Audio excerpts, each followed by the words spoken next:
Bienvenue à tous sur Un César pour Meryl, le podcast ciné qui balaye une cinéphilie alternative année après année. Je m'appelle César et je suis avec Meryl. Salut Meryl. Salut César. Chaque podcast présente une année ciné, tout est subjectif, ce ne sont que nos avis, on le rappelle à chaque fois. On vous prévient, on spoil pas mal. C'est parti pour l'année 2011.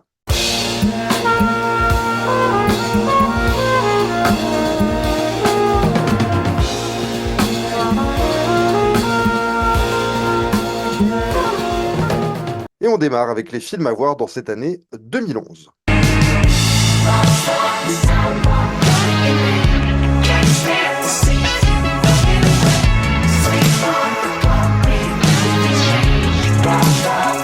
Meryl, un petit préambule à ce podcast. Il va être relativement court puisque au programme, on a, je crois, 10 films, si je dis pas de bêtises. Donc voilà, on a déjà fait des listes avec 25 films, voire on est monté jusqu'à presque 30. 10 films, ça devrait le faire. On va essayer de faire le plus concis possible sur chaque film. Déjà, sans dire un mot sur quel film que ce soit, est-ce que cette année t'a paru bonne année, année moyenne, sans plus? Qu'est-ce que tu en dis? Comme la précédente, que des bons films, que des trucs à revoir ou à voir. Très bien. Écoute, on démarre. Dans les films à voir, il y en a deux, avec un film qui s'appelle Fighter, un film de David O. Russell, avec au casting, notamment dans les deux rôles principaux, Mark Wahlberg et Christian Bale. Le film est adapté d'une histoire vraie. A priori, quasiment tout est vrai dans cette histoire. En gros, Christian Bale était une espèce de boxeur qui était dans la pente ascendante de sa carrière, qui réussissait à se sortir un peu de la merde parce qu'il venait un peu d'une famille dysfonctionnelle, on va dire ça comme ça. Et malheureusement, entre la drogue et la boxe, il choisit la drogue, donc il commence à partir en vrille. Et il part en prison, il fait des séjours, voilà, il vit dans une espèce de crack house avec des mecs complètement camés à longueur de journée. Donc sa carrière est au point mort. Et son petit frère, Mark Wahlberg, lui, essaye de devenir un boxeur pro. Il a du mal, il n'arrive pas à décrocher des combats, des victoires et tout ça. Et donc on suit la trajectoire de ces deux frères. Est-ce que le petit frère va dépasser le grand? Est-ce que le grand va réussir à se sortir de la came? Voilà, tout ça est un peu hollywoodien, mais pourtant c'est tiré d'une histoire vraie avec preuve à l'appui à la fin. Enfin, en tout cas, il y a une petite vidéo, un petit film des deux frères dans la vie réelle. Meryl, dis-nous tout. Qu'est-ce que tu as pensé de ce film? Moi, j'ai écrit pas mal de trucs parce que j'ai été assez déçu, j'avoue, à la revoyure. J'avais beaucoup aimé la première fois. Là, je trouve que c'est un bon film, mais qu'il y a beaucoup de choses qui ne vont pas. Je t'écoute. Ouais, moi je trouve que c'est d'abord déjà un très bon rôle pour Mark Wahlberg. Je le Ouais. trouve vraiment que l'acteur, presque il crève l'écran, mais autant que Amy Adams, que j'adore vraiment dans le rôle aussi, est belle, effrontée, rebelle. Enfin voilà, c'est vraiment les deux acteurs pour moi qui ressortent. Avec bien sûr Christian Bale, hein, c'est encore une transformation, hein, de la part de l'acteur. De toute façon, déjà transformation physique, mais bon, enfin, bon, c'est vraiment un acteur que moi je trouve génial à chaque interprétation, quoi. Il y a un peu ce côté, je crois qu'on pourrait le comparer à Daniel Day-Lewis. Ce sont des gens qui se Oui. préparent pour leur rôle des mois à l'avance, enfin voilà, qui sont prêts à tout pour se préparer pour leur rôle. J'ose pas savoir à quoi il s'est préparé Christian Bale pour celui-là, parce que bon, il joue quand même un rôle de rater, tomber dans la drogue, quoi. Et bon, il y a une espèce de documentaire qui se fait sur lui, et lui, durant tout le tournage, se dit, ça y est, on me filme parce que il y a un de mes comebacks, tout le monde attend ça, et surtout sa mère, alors que pas du tout. En fait, le reportage, c'est sur la drogue et le crack. Parce que, il y a aussi la famille autour, hein, alors le père, hein, Jack McGee, qui est un mec que je connais pas trop, mais bon, qu'on a vu dans plein de films, hein. Alors c'est une sorte de version américaine de Philippe Naron, moi je trouve, niveau physique un petit peu. Oui, c'est vrai. On l'a vu, alors moi je me rappelle de lui un petit peu dans Breakdown, et puis en Charpentier dans L'Arme Fatale 2. Je crois que c'est celui qui chiait dans son bed quand il dégainait Ah, l'orfrac, ah, il me exact, semble. exact. Et tu sais qu'il a un peu le même faciès que Charles Durning, le mec qui joue Papy O'Daniel. Oui, oui, oui, dans Brother. Oui, c'est Mm. vrai, ouais. Il est peut-être un petit peu moins gros, mais oui, c'est vrai qu'il a un Oui, peu le même passé. Et puis bon, il y a la mère aussi, hein, Melissa Leo, que moi je trouve j'ai vraiment génial. Aussi génial que, je ne sais plus comment s'appelle l'actrice, parce que je suis pas très bon là-dedans, mais que la mère de Margot Robbie dans I, tu vois, par exemple. Côté miséreux dans ces deux films. Enfin voilà, moi je les trouve vraiment génial. Je trouve Amy Adams aussi génial. Voilà, je trouve que c'est un super film. Et en plus, ce que j'aime dans ce film, c'est que le film réussit. Alors, tu croises pas mal de misère, hein, parce que faut reconnaître que bon, déjà, c'est tous des miséreux, hein, de toute façon, hein. Ça a beau être un boxeur, et puis c'est quand même, voilà, ils vivent dans des maisons en bois, ils habitent un peu dans la misère, etc. Ce que le film réussit le mieux à faire, c'est à te filer un bon feeling tout le long, tu vois.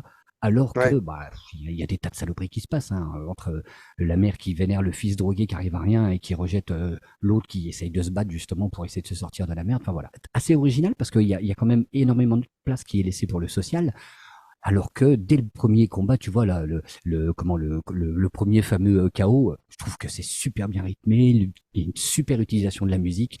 Je trouve que le final, pareil, au niveau du combat, c'est somptueux. T'es pas dans Rocky, mais pourtant tu sens qu'il y a de la préparation du côté de Wahlberg. Il y a vraiment une bonne BO avec un peu de Led Zepp, oui, avec une scène dans la rue que moi j'adore. Ça finit super bien en plus, et puis vachement bien sur le fade de Ben Harper. Voilà. À la fin du film, moi je me suis dit, bah, écoute, moi je trouve que c'est toujours un film assez génial dans la réalisation, du côté drama de David O. Russell, hein, sûrement, hein, tu vois.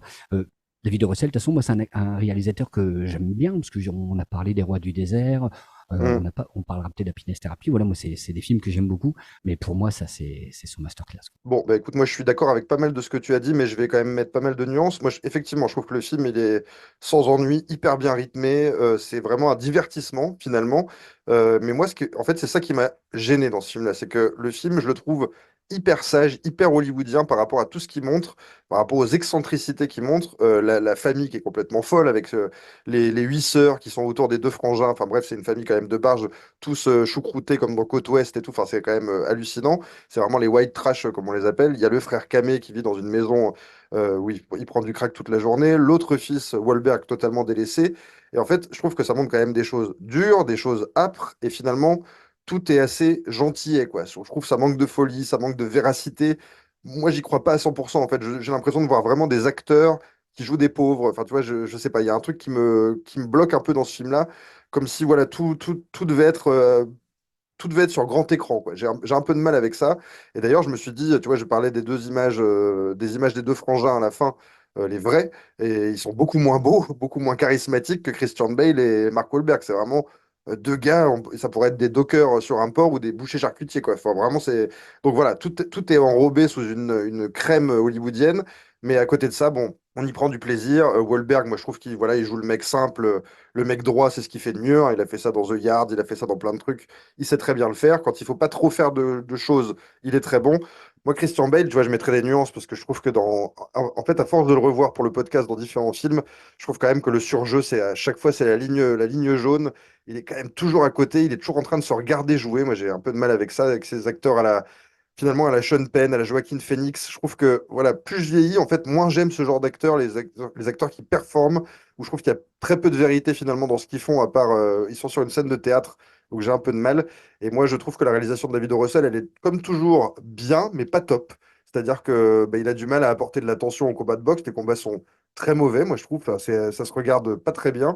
Et voilà, moi je me suis juste dit en conclusion, parce que ça parle quand même de boxeurs qui sont issus de la classe, on va dire, moyenne, moins, moins.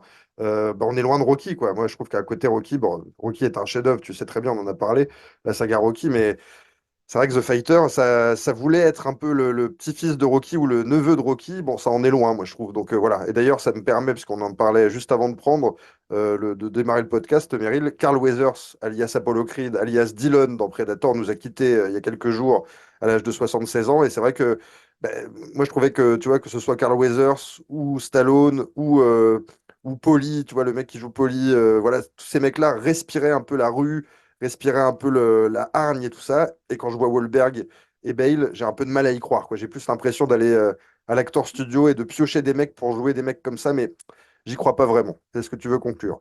Ouais, je suis là, je suis aussi d'accord avec toi, mais c'est quand même pas les deux mêmes époques, quoi. Tu parles quand même d'une époque où on était au démarrage de la testostérone, de Schwarzenegger, de Oui. tout ça, hein. Tu vois, là, c'est quand Mm. même. Bon, je sais plus à quelle époque se déroule l'histoire des deux frères, mais bon, c'est voilà, c'est pas le même film. Après, juste pour conclure, ça justifie rien du tout, mais c'est un film d'auteur qui était taillé pour, tu vois, taillé pour le succès malgré tout, avec les Oscars, avec tout ça, tu vois, les Ouais. Oscars, moi, avec les acteurs qu'il y avait dedans. Et oui, donc le truc a quand même chopé 7 Oscars, je crois, puis de Golden Deux, machin. Donc, deux. ouais, Deux voilà. Oscars. Ah, Ouais. j'avais noté 7 Oscars et 2 Golden machin, moi. Ah, bref. Non, 2 Oscars en tout, ouais. Des fois, ça te dérange, mais ou des fois, c'est moi que ça dérange. Le film à Oscar, le film où tu l'as à peine vu et tu te dis, bon, ben voilà, celui-là, il va avoir 1 ou 2 Oscars, c'est sûr, quoi. Ouais, ouais, mais les deux vainqueurs, de toute façon, c'est les deux acteurs secondaires. Donc Christian Bale a eu l'Oscar du l'acteur en second rôle et Melissa Leo pour le rôle de maman. Elle est géniale d'ailleurs dans le film. Mm. Elle a eu également l'Oscar, mais a été nommée Amy Adams, qui est super aussi, comme tu l'as dit. Et voilà. Mais ils n'ont pas eu le film, ils n'ont pas eu le réalisateur, mais ils en ont eu deux. Meryl, on conclut sur Fighter et on passe à l'autre film à voir. Il n'y en a que deux hein, dans cette année 2011. C'est un film coréen. C'est un film qui s'appelle I Saw the Devil. Alors, il l'avait traduit plutôt bien. Pour une fois, il l'avait traduit quasiment littéralement J'ai rencontré le diable. Un film de Kim Ji-woon. Alors, moi, c'est Kim Ji-woon, c'est un réalisateur. Je sais qu'il est très, très, très adulé par la presse, notamment la presse spécialisée films de genre. Moi, je n'aime rien de ce qu'il a fait. J'avoue que tout m'a laissé complètement froid. Exception faite de I Saw the Devil, qui est pour moi son alors, pas son chef-d'œuvre, hein, enfin, son très bon film. Mais tu vois, pareil, j'avais pris une claque monumentale la première fois que je l'ai vu. En plus, le film dure quasiment 2h30, donc c'est quand même un gros morceau. Et j'ai essayé de le revoir une deuxième fois. J'étais un peu fatigué. Je m'étais dit, bon, pas top et tout ça. Mais comme j'étais dans la fatigue, je l'ai revu là pour le podcast et je me suis dit, ben voilà, mon avis finalement est assez mitigé. Alors, je trouve qu'il y a plein d'excellentes choses. Mais ça, en fait, je me suis dit, ça aurait dû être un classique ce film. Et ça ne l'est pas. Voilà, je vais démarrer par ça et je vais te laisser en parler. Moi, j'avais dû le voir parce que je me rappelais des 20 premières minutes et tu sais, elles m'ont refait la même claque un peu à la Fincher. Je trouve que les Ouais, 20 premières minutes, elles sont hyper maîtrisées. C'est avec la musique qui te claque la tronche. je suis Vas-y. d'accord. Ouais, Non, non, je franchement, suis c'est. totalement d'accord, c'est le début est incroyable. Et d'ailleurs, tu vois, c'est ce film-là que je t'avais dit par, par message. Ouais, je viens de me prendre une claque, ça y est là. Et tu m'avais dit, ouais, je pense que je sais de quel film dont tu parles. Donc, je sais pas si tu pensais à ce film-là. Eh ben non, je pensais pas à celui-là, tu vois, donc D'accord. tu m'as Bon, eu. je te rassure, il y a d'autres claques dans ce podcast, hein, il n'y a pas de souci. Mais non, non, moi, ça a vraiment été vraiment une tarte dans la tronche. Et en plus, tu vois, moins avec, du coup, comment que c'était le film avec Bong Joon-ho que j'avais vu aussi, mais attends, je suis en train de regarder. Faut que je Memories of retrouve. Murder? Ouais, Memories of Murder, exactement. C'était un classique, etc. Et moi, ça m'a fait un peu cet effet-là aussi. Là, non, I Saw the Devil, voilà, ça démarre en plus. Je vais rien dire parce qu'il faut absolument rien révéler. Le film enchaîne, tu sais, vraiment, moi je trouve, hein, le film enchaîne des scènes d'action hyper maîtrisées. Moi, franchement, Ouais. j'adore le film. Ça, c'est vraiment devant la caméra, derrière la caméra, le rythme, etc. Enfin, les couleurs. Enfin, moi, je trouve vraiment, c'est un exemple, quoi. Tu vois, c'est un exemple, par exemple, tu sais, la scène de la voiture avec la caméra qui s'articule autour et tourne Oui, autour oui. de la bite. Elle est folle, elle est dingue cette scène, Ouais. elle est géniale. Le réalisateur, donc, il montre énormément de choses, tu vois. Et en fait, ce que je me disais, c'est que le mec profite d'une sorte de, je sais pas, on va dire, désacralisation du serial killer pour pouvoir délirer montrer toutes les pulsions de la vengeance d'une victime, ou en tout cas d'un proche d'une victime. Et je Hmm. trouve que moi j'aime le film parce que voilà, ça bascule dans le slasher, dans le gore, dans le morbide, tout en restant très sérieux, hein, efficace. Hein. Il ose même, tu vois, te claquer du Carmen et du Maria Callas en pleine salle de découpage de corps. Moi, je me rappelle pas déjà avoir déjà vu ça et je me suis dit putain, mais c'est génial, c'est tout simplement génial, ça donne vraiment une ambiance. Enfin, voilà quoi. Moi, je trouve qu'il n'y a pas un instant de répit, sauf quand les persos en ont besoin. Tu vois, je trouve que le rythme du film est super, vraiment tout est maîtrisé. Le film, de toute façon, je l'ai foutu dans mon top direct. Tu vois. Après All Boy, tu vois, c'est ma deuxième claque asiatique, si je peux dire, tu vois.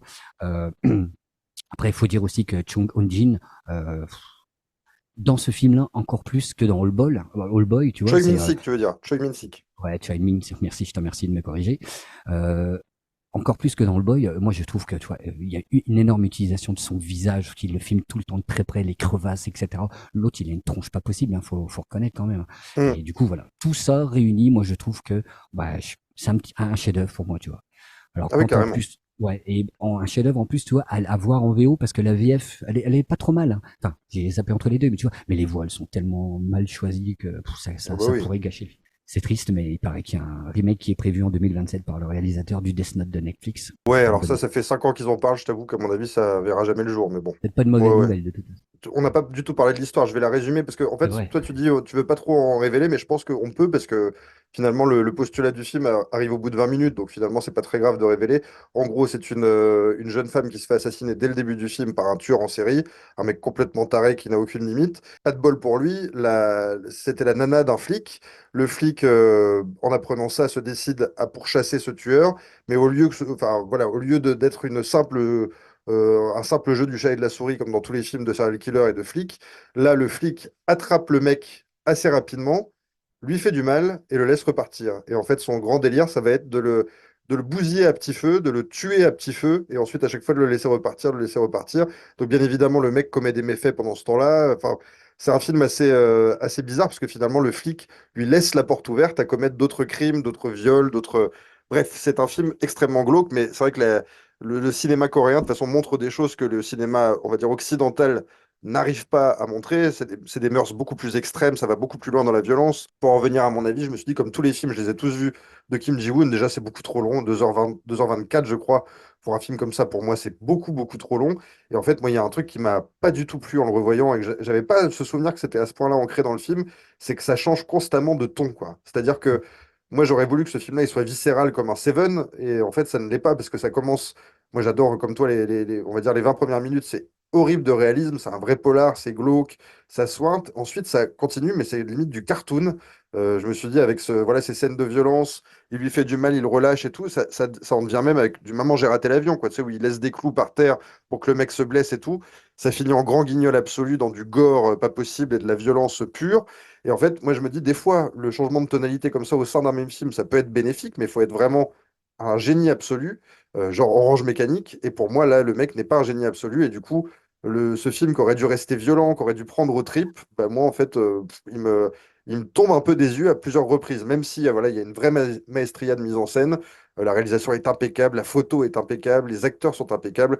Et voilà, je vais finir sur Choi Min-sik, qui est vraiment parfait, bah, comme dans Old Boy. Ce type a une espèce de violence, de folie dans le regard et dans le corps même. Il est complètement dingue. Et c'est assez jouissif de voir ce type qui est une espèce de monstre, hein, une brute épaisse qui se fait poursuivre par ce beau gosse Byung-Gun Lee qui lui fait du mal. Voilà, il y a un truc assez jouissif. Moi, fallait couper 40 minutes, fallait garder un espèce de ton noir, noir et désespéré.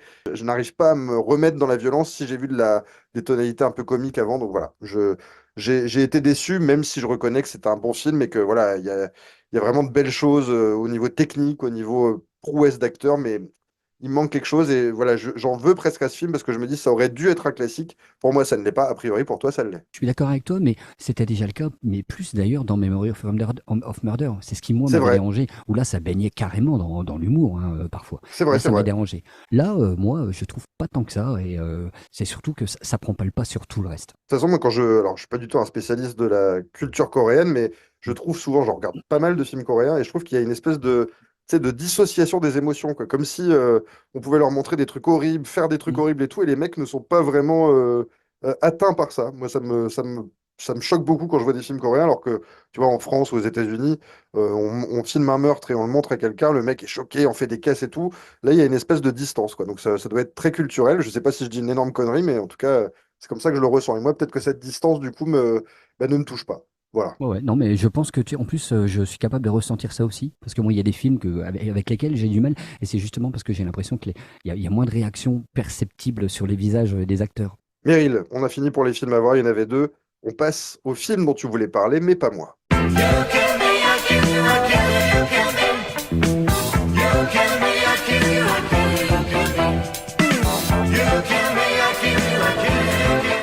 Et alors, ce film, alors là, je vais te laisser faire le pitch et donner ton avis dans la foulée. Il s'appelle Our Idiot Brother, c'est-à-dire notre frère idiot. Il a été traduit. Est-ce qu'il a été traduit en français? Je crois même pas, hein, non, parce qu'il n'est pas sorti en France. Donc Ouais, moi, voilà, c'est un film de Jesse Peretz avec Paul Rudd, Elizabeth Banks et Zoe de Chanel dans les rôles principaux. Et je te laisse faire le pitch parce qu'il est assez simple et je te laisse dire pourquoi tu as choisi ce film pour l'année 2011. Bah, l'histoire, c'est l'histoire de Ned, hein, donc interprété par Paul Rudd, qui est un mec qui vit à la cool, plutôt sympa avec ses potes, mais relativement naïf quand même, et puis dont le comportement va finir par perturber l'entourage de ses proches. En gros, le mec est le confident de toutes ses sœurs, parce qu'il a trois sœurs qui ont un peu la main mise sur lui, mais c'est aussi un méga gaffeur. Du coup, ça va foutre un petit peu le bordel partout. Ça, c'est le Ouais, pitch. ouais, c'est le pitch, ouais, ouais. Donc, Bah, moi, c'est un je te film. laisse dérouler. Je te laisse Oui, dérouler. oui, mais j'y allais, j'attendais pas ta permission. Non, tu te calmes. Tu vas voir Bah, que je c'est vais un faire film. assez court. Moi, c'est pour ça que je te laisse en parler beaucoup. Ouais, je vais faire assez court tout de suite, de toute façon, hein. Oui, non, mais moi, c'est un film que j'ai vu il y a pas si longtemps en plus sur les conseils de Mondon. Tu vois, qui m'avait vendu ça en disant petit film tranquille, assez rigolo, sympa, avec des bons petits acteurs. Et voilà, je crois que c'est une bonne explication du film. Moi, j'adore le net de Paul Rudd, il me fait bien marrer, loser parmi les losers. Je l'ai à la merci de ses trois sœurs, c'est clair. Et puis après, bon, c'est la bande à Paul aussi qui me plaît bien, si on peut les qualifier ainsi, hein. En fait, ses sœurs sont interprétées par Emily Mortimer, Zoé Deschanel et Elizabeth Banks. Alors, Isabelle Banks, de mémoire, hein, je crois qu'on la voyait dans Catch Me If You Can, Attrape-moi si tu peux. Ouais, le rôle Zoé, d'une hôtesse de l'air. oui, c'est ça, voilà, ouais. Zoé Hmm. Deschanel, c'est pareil, je suis en train de réfléchir, mais Enfin bref, je ne sais plus, mais bon, elle est connue sur les chaînes de toute façon. Et les acteurs, Adam Fox et l'actrice Catherine Hahn, qu'on a vu dans Adam Step Scott. Brothers. J'ai dit quoi? Ah, j'ai dit Fox, pardon. Adam Scott, Ouais, oui, n'importe quoi. L'actrice Catherine Hanwhen qu'on a vu dans Step Brothers. Et puis Steve ouais, Coogan, qui est culé, on peut le dire comme ça. Alors ouais. Steve Coogan, c'est le fameux mec que moi je ne supporte pas depuis qu'il a fait des galoches baveuses à Elisabeth Chou, que je trouve très très très bon enfin, que je trouve vraiment bon dans ce film. Bref, moi je Il est trouve toujours bon. que ouais, mais j'ai pas vu grand chose avec lui par contre, mais bon, il était bon aussi. Enfin bref, peu importe. Voilà. Moi, je trouve qu'il y a une petite musique dans ce film qui sonne bien. Tu vois, ça promet pas les grands rires des grands soirs, mais juste pour l'hiver, un petit peu de sourire et quelques petits éclats de rire quand même. Tu vois. Moi, je trouve que en fait, ce que je me disais, c'est que j'aime beaucoup Paul Rudd depuis son rôle de petit copain de Phoebe dans Friends, mais j'ai du mal à trouver des fois des rôles qui me prouvent que je l'aime bien, quoi, en fait. Il y a bien la série des Encore Men avec Will Ferrell, moi, ça me fait encore bien marrer, moi, ça. Mais sinon, tu vois, j'ai rien vu de vraiment extraordinaire avec Paul Rudd. Donc voilà, c'était le moyen de claquer un film où moi, je trouve qu'il est vraiment bon, où voilà, c'est rigolo, c'est fait par un réalisateur totalement inconnu à qui on doit Orange is the New Black, par exemple. Une petite comédie gentille. Bah, tu vois, moi, j'avais noté I Love You Man. On en avait parlé dans le podcast avec Paul Rudd que je trouvais cool. Oui. Et on va en reparler dans pas longtemps parce qu'il y a un ou deux films avec lui qui va débarquer dans le podcast. Alors moi, je t'avoue, c'est simple. Quand on fait le podcast, moi, je note des trucs. Je revois les films, je prends des notes après l'avoir vu en me disant, faut que je parle de ci, faut que je parle de ça et tout ça. Là, j'ai donc regardé Our Idiot Brother et j'ai marqué, comment as-tu pu choisir ce film? Voilà, c'était la phrase que j'ai écrite sur mon truc. Alors, je crois que j'étais complètement passé à côté. Tu sais, ça devait être la grande époque ouais, de 2011 où il y avait tous les films où tout le monde se ruait sur les téléchargements. Et pour moi, ce film, c'est un espèce de DVD gravé avec un copain qui me l'avait filé avec deux ou trois films dessus. Il était dessus et je ne l'avais jamais vu. Donc, grâce à toi, oh, vais-je dire grâce à toi, euh, je l'ai vu. Donc, voilà. Bon, j'ai pas été jusqu'au bout, j'avoue, hein, je le fais jamais, mais là, pour moi, c'était trop dur. En fait, je me suis dit, c'est quand même un téléfilm, parce que c'est filmé avec le cul, mais alors vraiment puissance 10. C'est un téléfilm avec des acteurs que j'aime bien, en fait. C'est-à-dire Paul Rudd, je l'aime bien. Elizabeth Banks, je l'aime plutôt bien. J'adore Adam Scott, j'adore Catherine Hahn, mais. Alors, ce film, j'avais l'impression que c'était une colo où ils se sont tous retrouvés entre deux tournages en se disant, bon, il y a un tournage, je sais pas, dans le Missouri, on va y tous y aller. J'ai trouvé ça sans rythme, j'ai trouvé ça sans idée, j'ai trouvé ça sans rire. Tu dis, oui, on n'est pas dans le rire des grands soirs, on n'est pas dans le rire du tout, c'est pas du tout drôle. Même Steve Coogan, que j'adore, un peu sans saveur ni odeur. Et je me suis dit, en fait, bah, tu vois, je savais pas que tu l'avais vu récemment. Je pensais que c'était un film que tu aimais bien depuis plusieurs années. Je me suis dit, la seule raison pour laquelle tu aimes ce film, c'est que je trouvais que le personnage de Paul Rudd pouvait à certains égards te ressembler, c'est-à-dire le mec qui voit le bien chez tout le monde, qui se fâche pas, qui est plutôt un mec qui a envie de vivre en paix avec tout le monde et tout ça, machin. Je me suis dit, il a dû se projeter là-dedans et c'est pour ça qu'il aime bien. Mais cinématographiquement, c'est une merde, Meryl.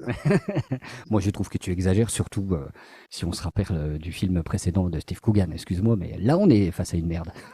Tu veux dire Hamlet 2? Non, C'est non, un chef-d'œuvre. non, non, j'exagère. Calme-toi avec ton chef-d'œuvre. Moi, je suis d'accord avec toi. Je l'ai dit en préambule. De toute façon, je dis pas que c'est un film génial, mais voilà. Moi, toi, ça fait partie des films qui sont réussis parce que tu sens que les mecs se sont plutôt marrés à faire ça. Ben, moi, ce qui m'a fait marrer, en fait, c'est que pour expliquer un peu aux gens, donc moi, je me tape tous les films de l'année, je t'envoie une liste avec ma sélection de l'année, et du coup, je te dis, bah, toi, tu as un film, voilà, tu choisis ce que tu veux, et tu as choisi ce film-là. Je me suis dit, bon, ben, 2011 devait être une année morne, parce que, bon, pour que tu ailles repêcher celui-là, Peut-être pas tant que ça. Peut-être c'est parce que j'ai envie de faire le malin. peut-être, peut-être. Bon, en tout cas, on passe au top de l'année 2011.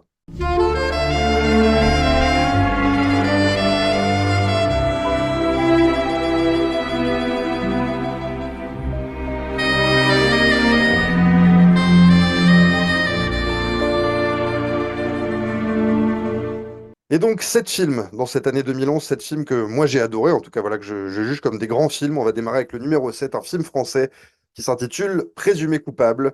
Présumé coupable, un film de Vincent Garand, avec Philippe Torreton dans le rôle principal. Et pour les gens qui se rappellent, hein, c'est une histoire judiciaire qui a beaucoup fait parler. Ça a vraiment, pour le coup, c'est adapté d'une histoire vraie qui est assez récente dans l'histoire de la France. C'est l'histoire des inculpés, des accusés d'Outreau. Pour rappeler un peu l'histoire, en gros, ça se passe dans une ville du nord de la France, Outreau justement, et du coup, un enfant aidé par ses parents dit qu'il a été violé à plusieurs reprises par plusieurs notables de la ville, violé à répétition, et en fait, ils sont dénoncés, tous les mecs sont arrêtés, s'en suivra vraiment une affaire judiciaire extrêmement lente et la plupart a été disculpée. Mais ce film revient sur l'histoire de l'un d'entre eux, en l'occurrence Alain Maréco, c'est le même nom que dans la vraie vie, interprété par Philippe Torreton. Et on va suivre le calvaire de ce type, qui est donc huissier de justice dans le film, et qui va se retrouver présumé coupable, c'est-à-dire que l'innocence est complètement bafouée grâce, une fois encore, comme dans l'affaire du petit Grégory, à un petit juge, en l'occurrence le juge Burgot, qui va s'acharner sur le sort de ce malheureux et d'autres. Et donc on va suivre vraiment, c'est un film, pour moi, c'est un calvaire à suivre. C'est vraiment pas un film que je verrai tous les 4 matins, mais par contre, je trouve ça assez brillant, la façon dont ce calvaire a été montré, puisque tu le ressens presque physiquement. Je te laisse en parler. De toute façon, moi, je l'avais déjà vu, donc j'y allais à reculons. Je crois que c'est le truc que je l'ai vu vers la fin, c'est sûr, de toute façon, de la liste. Je le craignais autant que l'affaire Esquin, qui moi aussi m'avait vraiment fait. Je trouve ces deux films que je trouve très très lourds. Ouais, À la réflexion, il faudra que je revoie l'affaire Esquin, mais présumé coupable. Oh, là, là. Toretton, il est vraiment. Après on va dire ce que tout le monde a dit. Hein. Toretton est génial, c'est un film qu'il fallait faire. C'est une histoire insensée. Enfin voilà, il y a eu une putain de réforme de la justice à la suite de ça. Enfin c'est voilà, ouais. c'est on va dire ce que les gens ont déjà dit. Moi, c'est un film qui laisse sans voix, c'est une affaire qui laisse sans voix. Toretton, en plus de perdre sa dignité, enfin le personnage de Toretton, pardon, perd aussi sa femme, ses enfants, sa mère, son taf. Enfin, c'est vraiment une catastrophe. Hein. Et puis en plus, moi, je me souviens qu'à l'époque, ce que j'avais remarqué dans les différents passages télévisés, c'est la pâleur du visage de Fabrice Bourgault, donc le juge, magistralement interprété par Raphaël Ferré. Je le trouve parce que Ouais. franchement, je croyais que c'était le même juge, tu vois, limite. On a envie de Euh, l'étrangler. ah ouais, carrément, ouais, ouais, il est énervant à souhait. Et je pense Mm. que, alors, c'est ça ce qui plaît dans le film, c'est que nous, tout ce qui nous échappait, c'est justement les discussions entre eux. Parce que depuis le début, il y a plein de gens qui doutaient, il y a plein de gens qui lui disaient, et le mec fonçait tête baissée. Donc voilà, c'est ce que le film en plus réussit à faire, c'est ça, c'est il nous montre tout l'envers du décor et c'est tristement génial à la limite à voir. Après, gros plan aussi sur Vladimir Yordanov, qui maintenant moi Ouais. est un acteur que j'adore. C'est vraiment un acteur qui décidément fait sa place, qui est toujours excellent quoi qu'il interprète, et puis que ce soit dans l'humour, même si ce qui lui colle à la peau, c'est quand même ce personnage un peu énervant, qui s'énerve facilement, quoi. Mais voilà, je trouve Mm. qu'il est vraiment super dans le film. Il joue Euh, l'avocat de Toretton. voilà, Mm. il fallait faire un film coup de poing avec, tu vois, parce que là-dedans il y a plein de trucs, hein, il y a le non-respect de la présomption d'innocence, le parti pris direct des policiers. Et on leur en veut pas parce que l'histoire est tellement énorme que, enfin voilà, ça laisse des traces. Les déclarations hallucinantes des accusateurs, enfin voilà. Et puis la deuxième partie, la partie au procès qui est aussi géniale. Ça a dû se Ouais. passer comme ça, mais le n'importe quoi qui se révèle peu à peu, les interrogatoires parfois surréalistes du juge dans le bureau du juge quoi. Et puis le verdict qui tombe alors que personne limite presque n'y croit plus parce qu'il y a un enchaînement. Moi, ce que j'avais pas capté, c'est que Toretton était resté aussi longtemps en prison. Ah, voilà, c'est vraiment un film coup de poing et c'est vraiment un film à voir. On est totalement d'accord, Meryl. Alors, moi, ce que je trouvais intéressant en plus, c'est que le réalisateur Vincent Garanc, comme quoi, tu vois, les trajectoires peuvent être diverses et variées. C'est un mec qui vient de la série télé, mais de série télé genre Sous le Soleil. Donc, tu vois, on en est loin là, de Sous le Soleil pour le coup. Il avait démarré avec un film qui s'appelait Comme les autres sur l'adoption par un couple homosexuel qui était vraiment un navet fini. Et donc, moi, je m'attendais pas du tout à prendre une claque avec ce présumé coupable qui nous a sorti en deuxième film. Et c'en est une, quoi. Après, il restera d'ailleurs un peu dans le judiciaire. Il fera un film qui s'appelle L'Enquête, pas très réussi avec Gilles Lelouch, un autre qui est pas trop mal aussi sur un fait divers réel qui s'appelle Au nom de ma fille avec Daniel Auteuil. Donc c'est un mec qui est assez passionné à mon avis par le judiciaire et le fait divers. Moi je me suis dit, tu vois, c'était l'héritier des films d'André Cayatte, quoi. André Cayatte, on en avait fait pas mal dans le podcast, un mec qui adorait les films judiciaires, qui adorait les histoires vraies, les affaires de justice. Et là c'est vraiment l'héritier de ça. L'innocent, voilà, c'est la figure classique de l'innocent pris dans le piège de la justice française. Et je me suis dit, c'est vraiment un film qui fait le procès de l'État, là. Enfin, en tout cas, le procès du service de l'État, c'est-à-dire la justice. Il y a des arrangements, il y a des mensonges, il y a de la mauvaise foi pour faire grimper des carrières au détriment de toute vie humaine. Ça montre vraiment que le juge, il en a rien à cirer des gens qui sont en train de croupir en tôle, il en a rien à cirer des gens qui perdent tout. Lui, ce qu'il veut, c'est faire carrière, c'est faire parler de lui, c'est avoir son affaire à lui. Enfin bref, c'est vraiment à gerber, quoi, quand tu regardes ce film-là. Et d'ailleurs, je me dis que le film est très actuel, hein, parce que ce genre d'histoire arrive quand même régulièrement dans notre pays. Le film, et pour parler vraiment de l'objet film, c'est mené tambour battant, c'est-à-dire que ça pourrait être, tu vois, une descente aux enfers, mais un peu lente et douloureuse. Là, c'est vraiment un film où l'effet, rien que l'effet. Donc ça, j'aime beaucoup. On est dans le feu de l'action dès la première scène, et le film est véritablement un film d'action, quoi, au sens propre du terme. Il n'y a aucun temps mort, aucune explication, juste des faits. Je suis obligé comme toi, hein, de parler de Philippe Torreton, moi qui est un acteur que d'habitude je n'apprécie pas du tout, que je trouve toujours à côté de la plaque, mais là c'est le rôle de sa vie, il est vraiment bouleversant, il est juste dans toutes les émotions. En plus, on est vraiment avec lui quand il se rend compte de l'injustice absolue, il a même des phases où voilà, il veut se suicider, il fait des grèves de la faim, il en peut plus. Enfin, c'est vraiment un type qui perd tout, qui est au bout du rouleau, et ses enfants ne le reconnaissent plus. Enfin bref, même ses enfants l'accusent d'avoir fait des choses parce que le mensonge contamine tous les gens. Bref, assez incroyable, une performance vraiment dingue. D'ailleurs, il a été nommé au César et si je ne dis pas de bêtises, il l'a eu. En tout cas, à l'époque, je crois.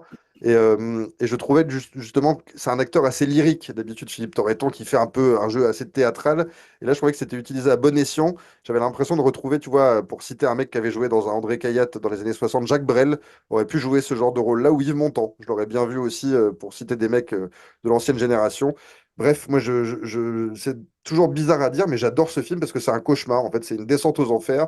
Et de temps en temps, bah, le cinéma sert aussi à vivre des choses qu'on n'a pas envie de vivre. Des fois, c'est l'inverse, on a envie d'être dans le film. Là, on a tout sauf envie d'y être. Et ça montre, voilà, ça démonte la justice française, scène après scène, minute après minute. Et c'est un grand film judiciaire et un grand thriller, voilà, c'est un film vraiment à voir et même à montrer, je trouve, limite dans les écoles, parce que ce mensonge qui est créé sur une dénonciation d'une pauvre connasse, hein, parce qu'on peut l'appeler comme ça, qui est bête comme ses pieds et qui fait dire des choses à son fils et tout, c'est quand même hallucinant. Et ça peut te mettre en tôle et ça peut te faire tout perdre. Donc c'est quand même incroyable. Donc une descente aux enfers, présumé coupable, numéro 7, Meryl. Alors on enchaîne avec le sixième, qui est un film beaucoup plus léger, beaucoup plus sympathique et agréable, une comédie américaine qui s'appelle Cedar Rapids. C'est un film avec John C. Reilly, qui est un acteur que on adore, qui tient un rôle prépondérant dans le film. Moi, c'est quasiment un one-man show pour moi, John C. Reilly, ce film, mais le rôle principal est tenu par Ed Helms, qu'on a vu notamment dans Very Bad Trip. Pour les gens qui ont un repère visuel, c'est le dentiste qui s'enlève une dent. Voilà, ça va plus vite. Donc là, il tenait le premier rôle du film. Et en fait, il joue, le film est tout bête, hein. C'est un type qui s'appelle Tim Lippy, qui est assureur. Et en fait, il y a une convention des assureurs tous les ans à Cedar Rapids, donc dans l'Iowa. Et il doit aller représenter sa compagnie, son entreprise, où il doit gagner en fait un peu des galons parce que il est dans une boîte où tous les ans on gagne un peu le prix des assurances des États-Unis, et lui il doit remplacer un mec qui était un peu l'idole des assureurs qui est mort, et il doit le remplacer pendant ce voyage. Et donc il va aller là-bas, c'est un mec hyper coincé vraiment qui a une vie un peu de merde, et il va se décoincer pendant cette convention en rencontrant John C. Reilly, qui est un mec fort en gueule, qui est un peu le mec que tout le monde fuit parce que c'est un fêtard et tout ça, mais en fait c'est un vrai gentil. Il va tomber un petit peu amoureux aussi, en tout cas, il va avoir un petit coup de cœur pour Anne Heche, qui est sublime dans le film. Et il y a un troisième larron dans la bande qui s'appelle Ronald Weeks, dans le film, qui est joué par Isaiah Whitlock Jr. Bref, une bande d'acteurs. Pour moi, c'est un film de bande, un film d'amitié. C'est une comédie que j'adore et je te laisse en parler. Un petit peu déçu, finalement, Ah par ce merde. film, moi, ouais. Alors que j'en ai un bon souvenir, je me rappelais encore bien d'ailleurs, il m'avait bien fait marrer à l'époque, je pense, hein. Mais je sais pas pourquoi, un petit peu déçu. Au final, je me disais, ouais, tu sens qu'ils s'éclatent tous bien. Il y a des scènes qui sont quand même super, hein. La scène de la piscine, la Ouais. scène à la fin avec Kurt Smith, qui se fait plaisir de retrouver. C'est un acteur, à chaque fois que je le vois, moi, première chose à laquelle je me dis, c'est, oh putain, il y a le méchant de Robocop. À chaque fois, je me Clarence dis tout le temps Bodicker. ça. Ouais, Clarence Bellicker, exactement. Mm. Enfin bref, voilà, il y a vraiment des bonnes scènes, mais bon, je me disais, c'est quand même pas la franche rigolade tout le temps, quoi. C'est moins que dans un Farelli, un des meilleurs Farelli, ou même un McKay, tu vois. Je ris moins quand même. Il y a des trucs que j'adore John C. Reilly qui me fait marrer, hein, je suis d'accord avec toi, et puis même Ed Helms. Mais toi, par exemple, lui me fait bien plus marrer dans Ah, vive les vacances. ouais, Vive les vacances. Le Alors, film c'est pas, préféré de ta sœur. c'est exactement. Tu vois, Mm. il me fait bien plus rire là-dedans. Bon, voilà, je dis pas de déception, mais en fait, ce que je me disais, tu sais, c'est que le film surfait à l'époque, quand il est sorti un peu sur la vague Very Bad Trip, en filant justement un rôle principal à Ed Helms. Moi, de ce qu'il en ressort après, c'est un petit peu de rigolade, un rôle assez rigolo pour Sigourney Weaver en espèce de, je sais pas, on peut même pas dire cougar, parce que je sais même pas quel âge En elle a déjà MILF, une en MILF. MILF, Ouais. oui, voilà, c'est ça, oui. Et moi, ce que j'adore dans ce film, c'est que c'est une belle histoire, je trouve, sur la naissance d'un groupe de potes. Il n'y en a pas tant que ça de films, je trouve, où les groupes de potes paraissent crédibles, on a envie d'être avec eux. Tu vois, il y en a un qui me vient direct en tête, c'est le Péril Jeune, où toutes les relations paraissaient très crédibles et tout. Et là, je trouve que c'est des gens qui se rencontrent, qui n'ont pas grand-chose à voir les uns avec les autres, mais ça fonctionne. Alors, tu l'as dit, Ed Helms, il est parfait dans son rôle de couillon naïf, qui finalement se découvre dans la fête, alors que c'était un mec qui refusait la fête jusque-là. Anne Heche, qui est belle comme tout, hein, qui est charmante, qui a vraiment du chien en plus dans ce film. Et malheureusement, dans la vie, elle se détruira et elle est décédée très très jeune. C'est dommage parce qu'elle avait vraiment le potentiel pour être une belle actrice de second rôle, je trouve, dans pas mal de films. Et puis John C. Reilly, quoi, une espèce de one-man show, toujours parfait, vraiment le grand couillon qu'on a envie de. Voilà, vraiment le gentil qui a envie de faire rire, qui a envie de se marrer avec ses potes, qui a envie d'aller boire des coups et tout, ça me plaît beaucoup. Et donc Isaiah Whitlock Jr., qui est excellent aussi, le quatrième larron. D'ailleurs, dans la scène où il écoute la comptine, voilà, pour les gens qui le verront, je le trouve vraiment génial. C'est le deuxième film hein, dans le podcast de Miguel Arteta. On avait fait Chuck and Buck. Tu te rappelles de ce film, Chuck and Buck, les deux copains. Oui. Tu sais, c'est ce type qui vit limite comme un enfant. On a l'impression que c'est un enfant dans un corps d'adulte et qui était amoureux de son copain d'enfance et qui va le retrouver dans la vie adulte. Sauf que le mec est devenu marié avec des enfants et a une vie très cadrée. Et lui, en fait, bah, continue en étant un enfant à aimer son copain, quoi. Oui, oui, oui, ça y est, je me rappelle, un film un peu bizarre, ouais. Un film un peu bizarre. Celui-là est beaucoup plus mainstream, on va dire, Cedar Rapids. Mais voilà, moi, c'est un film que je trouve très peut-être américano-américain, c'est-à-dire il y a beaucoup de blagues qui ne fonctionnent qu'en VO, hein, qui ne fonctionnent aussi pour les gens qui comprennent, parce que même les sous-titres, des fois, n'arrivent pas à les suivre. Alors, c'est beaucoup, ça vient beaucoup de John C. Reilly, et je me demande si c'est pas des improvisations. Il appelle tout le monde avec des noms un peu détournés, le Ronnie Mal, il fait toujours la blague not dès qu'il dit un truc, almost a joke, à chaque fois, voilà, il y a ce genre de blagues qui fonctionnent, qui sont très américaines, mais ouais, voilà, je trouve que c'est un film très très chouette. Et moi, tu vois, contrairement au film d'avant où je disais cauchemar judiciaire et film où on n'a pas envie d'être, mais là, j'ai envie d'être avec eux dans cette convention pourrie dans l'Iowa, j'ai envie de finir avec eux dans la piscine avec voilà, un couvercle de poubelle pour faire Dark Vador. Enfin voilà, ça me plaît beaucoup. J'ai envie de partager ça avec eux et je trouve que c'est un film qui fait du bien. C'est Dark Rapids. On va aller vers un film qui fait beaucoup moins de bien, au numéro 5 avec We Need to Talk About Kevin, qui est un film pour le coup extrêmement lourd, extrêmement dur à regarder. Tu vois, quand tu m'as parlé de Claque, je pensais que c'était celle-là. C'est un film de Lynn Ramsay avec l'extraordinaire Tilda Swinton dans le rôle principal. John C. Reilly, bizarrement, est également à l'affiche. Alors là, c'est vraiment la même année, deux films aux antipodes l'un de l'autre, même s'il joue également un mec sympa dans celui-là. De toute façon, il peut pas se dépareiller de son côté sympa. Et Ezra Miller dans le rôle titre, puisqu'il joue Kevin. Alors, juste avant de te laisser la parole, c'est un film extrêmement difficile, puisque c'est sur une mère qui donne vie à un enfant, à un fils, Kevin. Et en fait, cet enfant, depuis sa naissance jusqu'à l'âge adolescent, est une espèce de monstre, quoi. En fait, quand il est enfant, il ne la laisse pas dormir, il l'épuise sans arrêt, il hurle sans arrêt. On a l'impression il déteste sa mère et du coup, la mère commence à détester son enfant. Alors, il y a un pseudo léger côté fantastique qui pourrait faire penser à, tu vois, Rosemary's Baby, pour citer vraiment un cadre de ce genre-là. Mais le film est quand même dans une tonalité assez réaliste. On va essayer d'en dire le moins possible parce qu'il y a quand même des rebondissements dans l'histoire. Et moi, c'est un film que je trouve vraiment une claque dans la gueule. Je te laisse en parler. Moi, je suis d'accord avec toi. C'est pareil, je l'avais jamais vu et c'est vraiment une claque dans la gueule. Euh, je commence par John C. Reilly parce qu'il est tout en retenue et Oui. il le fait très très bien. Tu vois, je trouve Mm. qu'il est parfait dans ce rôle de père absent, hein. On peut dire il est là, mais en fait, il ne prend jamais parti. J'ai toujours la faute de Tilda Swinton, enfin de la mère et jamais celle du fils. Enfin, voilà. Il est bon, mais il est très effacé, mais voilà, il le fait très bien. Mais il faut reconnaître que voilà, c'est Tilda Swinton qui porte le film sur ses épaules avec le jeune Ezra Miller que je ne connaissais pas du tout et qui lui, alors lui, il crève l'écran, hein. C'est Mm. incroyable. C'est vraiment, il est dérangeant, lui, ce gars-là. Il est parfait, tu vois. Alors, c'est pas le même film, mais tu vois, il m'a fait penser un peu à Edward Norton dans Peur Primal, à l'époque, tu vois, Ouais. il était tout jeune, Edward Norton, il arrivait un petit peu à faire ressentir ça. Là, c'est encore un autre niveau, moi, je trouve. Là, franchement, Ezra Miller, il est même parfois malaisant quand dans ses regards, etc. Ah oui, il Moi, est, il est glaçant, ouais. il est glaçant, ouais, c'est ça. En fait, et en plus, du coup, ça fait qu'il est très très crédible parce que c'est un gamin très froid. Enfin voilà, il peut faire penser à plein de gamins. Enfin voilà, il fait bien sûr penser à tous ces gamins qui ont pété les plombs et à Columbine ou ailleurs, hein, voilà. Après, c'est dommage, je regardais un petit peu, mais il n'a pas vraiment connu une carrière incroyable après. Il est Ben, passé en un peu fait, chez c'est Disney c'est Marvel devenu une après. star parce qu'il a fait Flash chez Ouais, Marvel, voilà. mais Ouais, ils ont failli annuler la sortie de Flash parce que lui, dans la vraie vie, Ezra Miller est un type très très bizarre. Je pense que le film, je sais pas si c'est le film qui l'a impacté ou s'il a impacté le film, mais en tout cas, c'est un type qui a souvent des débordements de langage, de comportement. Il fait un peu n'importe quoi. Je pense qu'il fraye avec la cam et avec d'autres choses. Et donc, voilà, Flash a failli être annulé, mais j'ai l'impression qu'il est rentré dans une espèce de moule hollywoodien alors que c'est un mec qui avait une puissance de jeu qui méritait mieux. Ah oui, il pouvait être utilisé bien autrement, ça on est bien d'accord. Ouais, En tout cas, l'alchimie entre les deux et peut-être même les trois est quand même parfaite, hein, tu vois. Puis Tilda Swinton, de toute façon, alors moi en plus c'est une actrice que j'avais jamais vraiment vue dans des rôles où elle était un peu un côté supérieur, inatteignable, tu vois, un ouais, peu à l'abri ouais, quoi. ouais. Alors que là, pas du tout, hein, c'est elle qui en prend plein la gueule tout le long du film. En plus, merci pour le doublage parce que là pour le coup, bah, tu vois, j'en ai parlé un peu juste avant, mais là les voix elles sont super et les dialogues collent parfaitement. Franchement, le film est super en français. En plus, je trouve que la réal est plutôt cool. Je me disais, elle te lâche jamais vraiment, tu vois. Et en plus, il y a ce truc, à chaque fois, toi, tu te dis, putain, mais le pire reste à venir, putain, mais le pire reste à venir. Je trouve que ça, Ouais. c'est vachement bien orchestré, si, tu vois, si je peux dire. Comme ses parents, tu vois, comme les parents, ouais, le spectateur découvre progressivement la personnalité de ce gamin un peu taré, quoi, voilà. Enfin voilà, bref, je trouve que ouais, le film est super, c'est un film vraiment prenant, c'est un film parfois dérangeant, et tu peux te dire que oui, ça aussi, ça a été une claque.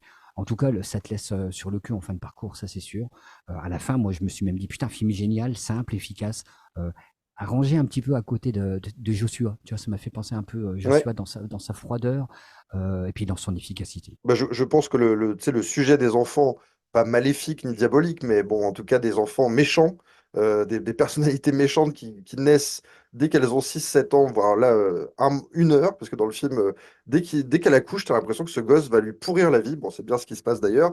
Et c'est un vrai sujet de cinéma. De toute façon, on l'a vu maintes et maintes fois, La Malédiction avec Damien. Bon, là, c'était un côté plus fantastique, mais.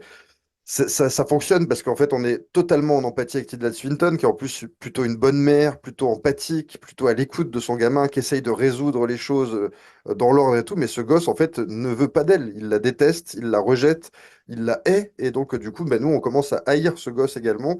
Et je trouve que c'est quand même assez fort de retranscrire ça au spectateur, c'est-à-dire de regarder un film avec un enfant qui est plutôt mignon, lui, quand en plus il grandit, ça devient un beau mec et tout ça, mais on le déteste, quoi. On a envie qu'il crève, qu'il tombe d'un toit, enfin tu vois, genre, qu'il lui arrive une merde parce qu'on ne supporte plus ce qu'il fait endurer à sa mère. Et en plus, tout est pernicieux, quoi. C'est toujours des petites touches, des petites choses qui arrivent comme ça, des petits emmerdements dans la vie de tous les jours qui sont faits sciemment par ce gosse pour pourrir la vie de sa mère. Alors il laisse tranquille son père, donc voilà, c'est vraiment, on va dire, la haine est projetée vers la mère. Et moi, tu me dis, la réalisation est simple. Je trouve au contraire, la réalisation est hyper léchée, il y a vraiment des cadres sublimes. Il y a une espèce de scène où on la voit, tu sais, dans des ferias, je crois qu'on est en Espagne, elle est soulevée par la foule avec une espèce de peinture rouge, ça doit être de la tomate ou pas qui se lance, mais enfin, il y a vraiment des plans sublimes. Tout le film est impeccable, ce plan où elle va, qui est un peu un plan iconique de ce film, où elle va avec le landau près d'un marteau-piqueur, parce que le marteau-piqueur lui permet de se soulager des cris du gamin. Enfin, c'est quand même incroyable, quoi. Il y a vraiment des idées, je trouve, de réalisation, de mise en scène qui sont très très fortes.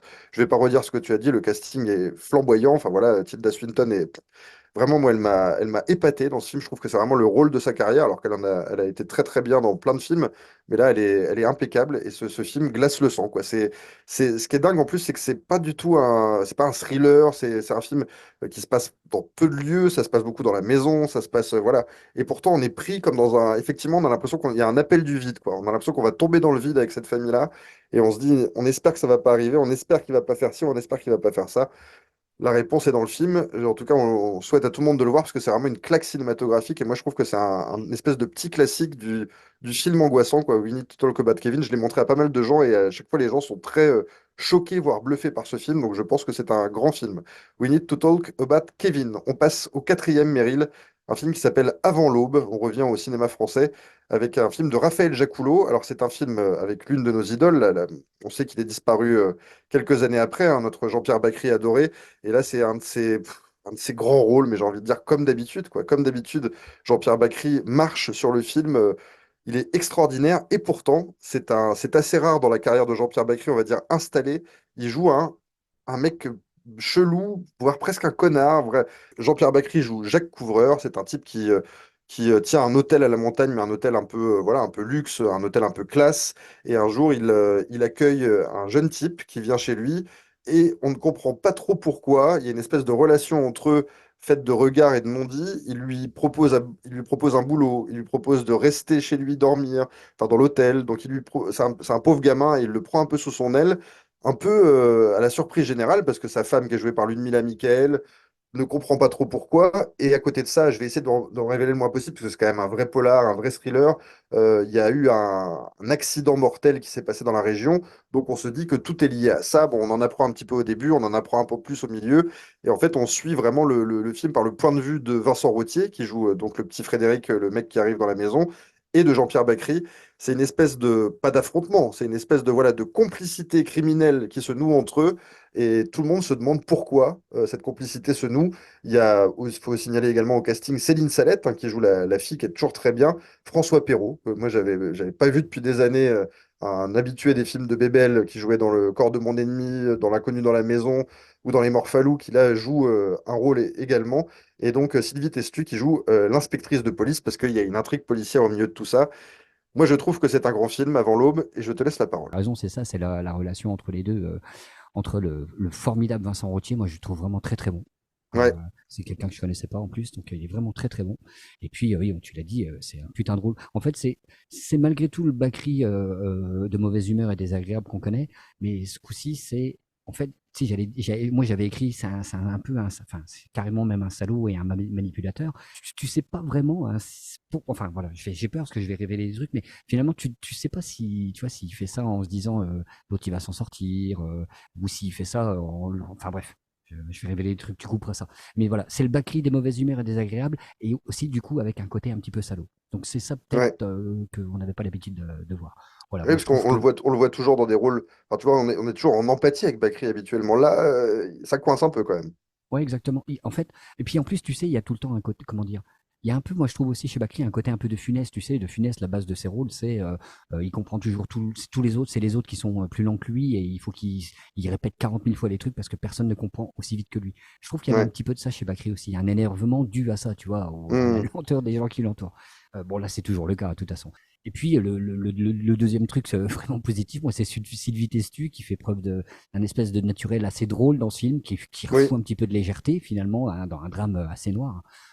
Et puis bon, tu l'as dit, mais oui, moi c'est pareil, j'étais étonné de voir François Perrault là-dedans. C'est un acteur que j'aime beaucoup aussi, qu'on a vu dans tellement de films aussi, et puis qui a une voix tellement particulière aussi. Et qui a toujours l'air épuisé, François Perrault. Et puis alors là, pour le coup, il est vraiment vieux, donc Ah oui, oui, oui, oui. il en joue quoi. C'est classique, mais sobrement efficace. Toi, c'est pas dans le négatif, hein, c'est pas du tout. Ça sent un peu le simnon, tu vois. Et puis Oui. le film français comme ça, c'est court, ça joue super bien, donc du coup, ça va droit au but. Voilà. Je sais pas si je peux parler de claque, ni même de meilleur rôle de Bakri, parce que je le préfère dans d'autres registres certainement, mais c'est vrai que en tout cas c'est une facette de son jeu que j'avais pas encore vue, et le film est, comment dire, diablement efficace. Et en plus, tu vois, pour rajouter à ce que tu viens de dire, c'est que Bakri, on l'a vu dans des registres différents, mais quand il était jeune acteur, on l'a vu dans des polars, on l'a vu dans des thrillers comme Mort un dimanche de pluie, notamment. Et après, quand il est devenu le Bakri, on va dire, pour résumer, parce que ça se résume comme ça, le Bakri chauve, il est devenu un acteur de films naturalistes, de comédie dramatique, de comédie, de drame. Mais ça allait rarement vers le genre. Et là, je trouve que Avant l'aube est un vrai thriller, parce qu'il y a vraiment des intrigues qui se mettent en place, du suspense, une intrigue policière et tout ça. Donc, on est vraiment plongé dedans. Et Bakri, en fait, s'adapte. Et ce qui est génial avec Bakri, il fait partie de cette race de grands, grands acteurs qui peut jouer tout, même une intrigue un peu, voilà, un peu compliquée parfois, enfin, un peu compliquée à comprendre, un peu simnonesque, comme tu le disais. Eh ben, il est tellement intense, il est tellement parfait qu'on croit à tout, quoi. Donc, les grands acteurs font croire au bon scénario. Et là, le scénario de Raphaël Jacoulot et Elise Machebeuf est très bien, mais je me dis, avec un acteur moyen, ça aurait pu être aussi, on aurait pu plus de mal à y croire, quoi. Et là, Bakri fait tellement bien le boulot, il est tellement incroyable, on est tellement avec lui, alors qu'on le déteste un petit peu aussi, que vraiment toute l'intrigue prend. Raphaël Jacoulot, c'était son deuxième film, il avait fait un premier film très, très, très indépendant et un peu compliqué à trouver, mais un peu compliqué à voir aussi, j'avoue, qui s'appelle Barrage. Et moi, je trouve que c'est un mec qui s'est lancé avec ce film-là dans le genre, et il a fait deux autres films que je trouve moins bons, mais qui sont aussi intéressants. Alors, je les ai pas encore revus, c'est dans les années suivantes, mais peut-être qu'on en reparlera. Mais en tout cas, c'est un mec qui aime le genre, qui aime le thriller, qui aime un peu voilà, les films d'ambiance. Et moi, j'aime cette tonalité-là dans le cinéma français, ça en manque. Et en plus, la chose qu'on n'a pas dite, c'est que la réalisation est nickel, quoi. Il filme, ça se passe dans les Pyrénées, il y a des paysages montagneux avec cet hôtel paumé et tout. C'est presque du. Voilà, c'est vraiment des ambiances polars, toi, dit Simon. On pourrait presque penser à Agatha Christie. Bon, là, on n'est pas dans la comédie policière comme on peut l'entendre au sens Christie, mais En tout cas, voilà, moi, c'est vraiment un film que j'aime beaucoup avant l'aube. Et en plus, je trouve que c'est un film qui se revoit très bien, même quand on connaît les ressorts de l'intrigue. C'est assez passionnant de voir comment vont se démêler les relations entre les uns et les autres et tout. C'est assez passionnant. J'adore ce film avant l'aube et je suis content que tu l'aies aimé aussi, Meryl. On arrive déjà au top 3 parce que c'est une année assez courte au niveau du nombre de films, avec Blue Valentine, un film de Derek Cianfrance, un film que j'ai mis troisième, que j'aurais pu mettre deuxième ou premier, je t'avoue, parce que là, je l'ai revu, c'est quasiment un des derniers que j'ai revu avant d'enregistrer le podcast, et j'ai passé mon film à pleurer toutes les larmes de mon corps. L'histoire est toute simple, c'est un couple marié, ça démarre comme ça, en tout cas un couple marié, interprété par Ryan Gosling et Michelle Williams, deux acteurs que je trouve vraiment au-dessus des superlatifs dans ce film, et ça démarre, on voit que ce couple a passé un certain temps ensemble, il y a une petite fille qui doit avoir 3-4 ans, on sent que c'est un couple qui, voilà, ça marche plus très bien, quoi. Et en fait, le film va être une espèce de parallèle entre leur rencontre, leur début, leur histoire d'amour, et puis bah, le délitement de cette histoire d'amour qui, peu à peu, se précipite vers une séparation parce qu'elle paraît inéluctable. Et voilà, on suit ça. Alors, ça paraît pas très pendant de le raconter comme ça, mais pourtant, la réalisation, le scénario, le jeu d'acteur, l'ambiance, la photographie, tout concourt à en faire, pour moi, un très très grand film. Je te laisse en parler. Je suis pleinement d'accord avec toi. Ah, J'avais déjà adoré ce film la première fois, et là c'est pareil. Bon, j'ai versé ma petite larme aussi, et moi je me disais, en gros, tu sais, c'est un peu le Kramer contre Kramer sauce 2010, avec c'est plus de exactement ce galères. que je me suis dit. Eh oui. C'est vrai? Ah, j'espère que je t'ai pas piqué une phrase. Ah non, non, du tout. Non, mais c'est marrant, je me suis fait la réflexion parce qu'on a revu Kramer pour le podcast il y a quand même plus d'un an et ça m'avait autant bouleversé que celui-là, Ouais, finalement. et ouais. Après, je pense que je chiale plus à Kramer, mais il y a de la nostalgie aussi dans le truc, je pense, hein. Mais Ouais, oui, oui. Alors, ton copain de toujours, Pierre Ninet, dit dans son combini que c'est un peu une masterclass pour les acteurs, ce film. Je suis assez d'accord avec lui. Faut dire quand même, moi, je trouve, finalement, Gosling révélé par Drive, moi, je veux bien, j'aime beaucoup Drive, hein, j'adore même Drive, hein, mais enfin, voilà quoi, là, dans ce podcast-là, il y a deux films qui sont 10 000 fois supérieurs à Drive et où il est dix ouais, mille fois supérieur à ce qu'il fait dans Drive, quoi. Euh, bien sûr. après toi, après le séducteur qu'on aura, dont on va parler, l'acteur devient un mari amoureux d'un couple déjà aux abois. Finalement, c'est un peu ça le film. Le film mélange la routine actuelle, les tentatives de raviver la flamme. C'est ça surtout qui fait mal, qui tire un petit peu sur la corde, c'est de voir que lui fait tout ce qu'il peut, alors qu'elle est, donc ça se voit dans ses yeux qu'elle est déjà au bout. Enfin voilà. Ouais, Euh, En plus, tu sais, c'est ça. Ce que je trouve ce qui fait ce qui est vraiment, comment dire, qui te colle, scotch au film, c'est que tu assistes à la routine qui noircit un peu tout. Ce couple-là était amoureux. Il y a eu un moment où ils ont chanté une chanson ensemble. Enfin voilà. Et du coup, c'est ce mélange-là qui est chouette. Euh, Après, tu vois, les relations dans les couples, de toute façon, c'est soit c'est génial, soit comme ça, ou soit c'est tout pourri. Et donc là, moi, je trouve qu'il y a exactement tout ce qu'il faut. Derek Cianfrance filme ça vraiment avec brio. Il y a beaucoup de plans dans la rue la nuit avec beaucoup de bleu, beaucoup de jaune. La ouais. photographie, elle est vraiment super. Enfin, franchement, c'est le film, même la réalisation ne les mérite pas, quoi, tu vois. Et du coup, ouais, voilà. Après, Michelle Williams, moi, c'est une actrice que je connaissais pas trop. Moi, c'est pareil, je la trouve vraiment, mais tout en finesse, tu vois. Je trouve même à la limite que elle porte plus le film que Gosling. Gosling, lui, ce qui me fait, c'est vraiment lui qui tire un peu les larmes, tu vois, parce que c'est voilà quoi, c'est comment dire son acharnement alors que tu sens que tout est foutu. Enfin, moi, je trouve que c'est ça qui me fait le plus d'effet en regardant ce film-là. Moi, j'adore la scène, tu sais, quand ils vont dans cette espèce de bar hôtel pour essayer justement de repasser une soirée ensemble, un petit peu que tous les deux. Là, Le enfin, Love vraiment, Motel. le Love Motel, voilà, moi, Hmm. ça me tire les larmes du mauvais côté, quoi, tu vois, c'est un peu Ouais. ça.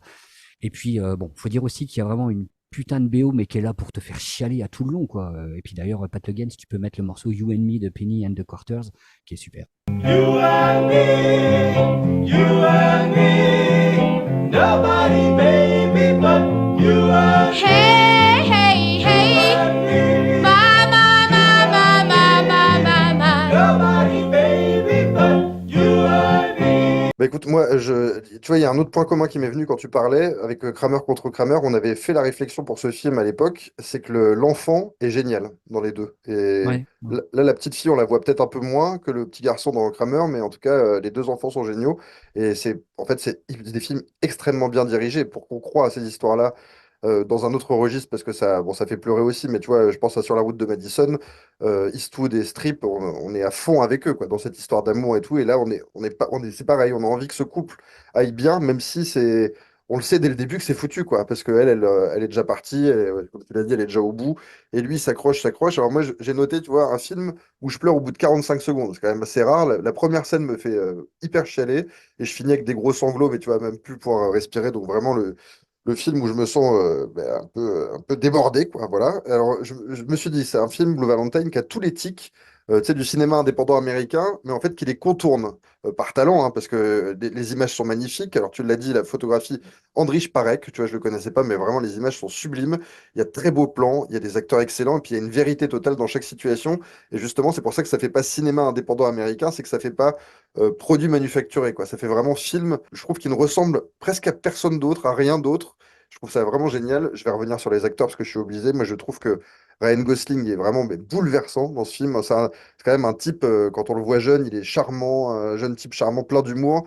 Et puis c'est la picole, quoi. Et je trouve que dans le film, c'est pas trop appuyé. On n'en parle pas trop, mais on voit que c'est un mec qui picole quand même du matin au soir. Et d'ailleurs, qui dit à sa femme, j'ai la chance d'avoir un boulot où je peux boire une bière dès 8 heures du mat. Donc voilà, ça veut tout dire. Et puis c'est un type qui avait, tu vois, qui avait du talent, qui savait faire un peu de zik, qui avait envie de faire plein de choses et tout. Puis voilà, l'alcool le tue et du coup les aspirations restent au point mort. Et de l'autre côté, Michelle Williams qui est parfaite. Voilà, moi je l'avais déjà trouvée bouleversante dans Brokeback Mountain.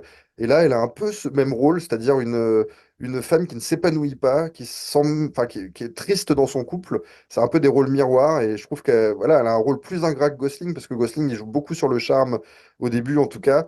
Et elle, ben voilà, c'est une femme qui est déçue, une femme à bout, donc c'est très compliqué. Et je me suis fait une réflexion, alors je te laisse rebondir dessus. Je me suis dit, il y a du Stallone, époque Rocky, justement, dans le regard de Gosling. Tu vois, cette espèce de lueur de gentillesse et de douceur, mais qui est heurtée à la vie pourrie, quoi. Voilà. Est-ce que tu vois ce que je veux dire? Alors, pas du tout. Mais par contre, ce que je peux dire, c'est que j'avais les larmes qui remontaient en t'écoutant en parler. Bon, ben, Pas de je t'en Rocky, hein, prie. pas du Rocky du film. Non, non, je vois pas par contre. Je te ferai un câlin à la fin. Mais non, mais moi j'ai trouvé, tu vois, il y a des scènes où on voit quand il est plus âgé, Gosling. D'ailleurs, la transformation physique est pour une fois vraiment géniale, je trouve, dans le film, parce que c'est pas des grosses prothèses et tout pour les faire vieillir, mais c'est juste des cheveux un peu en moins pour Gosling, des lunettes fumées, la petite beubare un peu qu'on laisse aller. Enfin voilà, c'est parfait, c'est hyper crédible.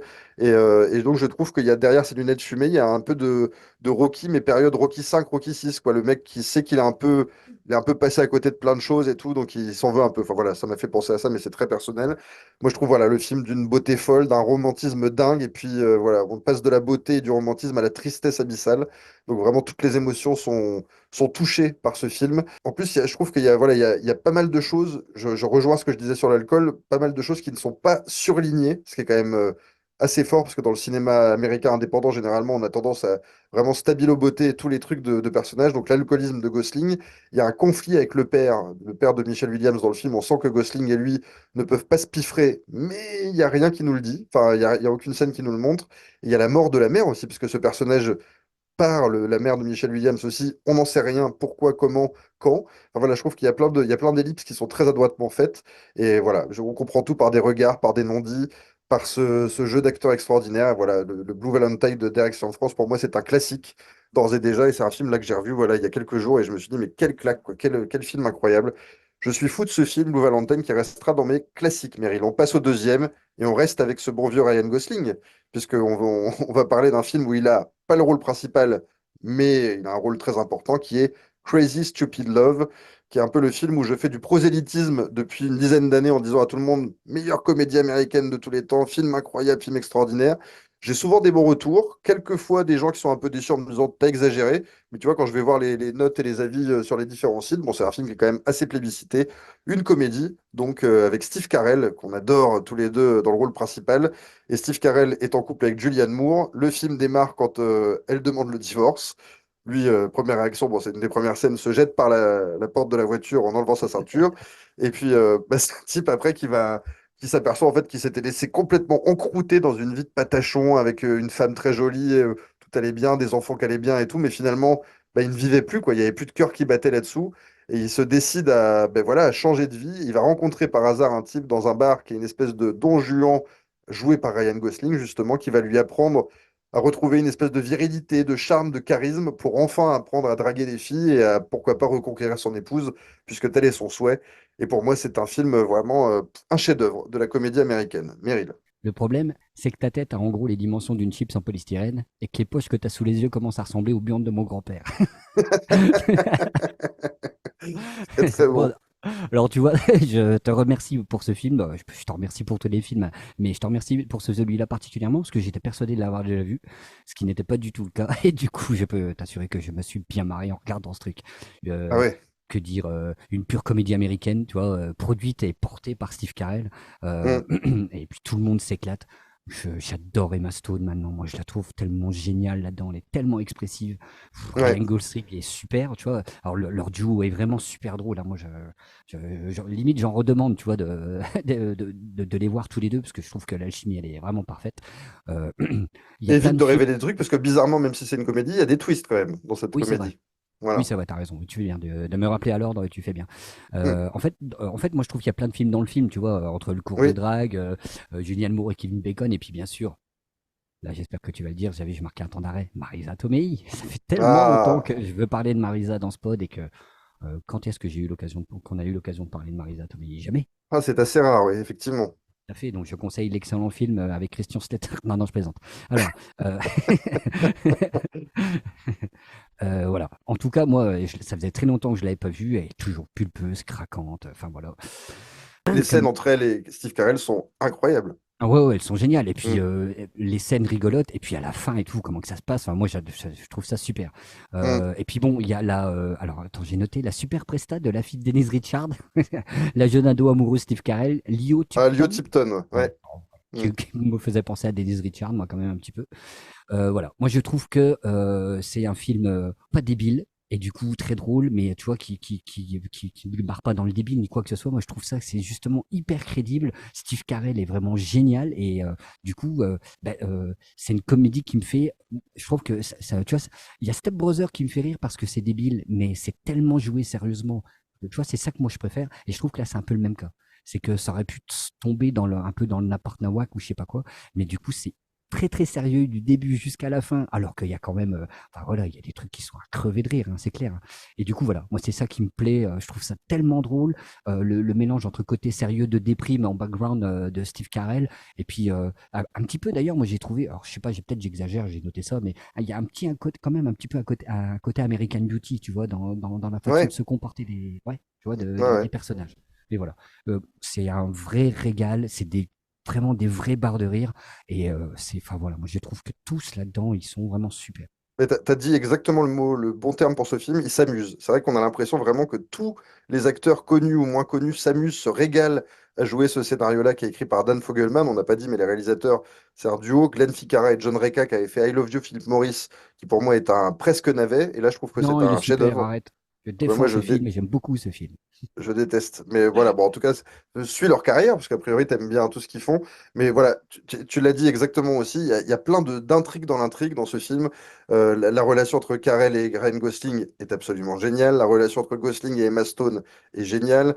Julianne Moore, Kevin Bacon, génial. Marisa Tomei, Steve Carell, bref, c'est une espèce de chassé-croisé de relations, d'histoire d'amour. Il y a même le gamin qui est très très bon, John Abobo, qui joue le petit amoureux de sa nounou, qui est vraiment excellent aussi.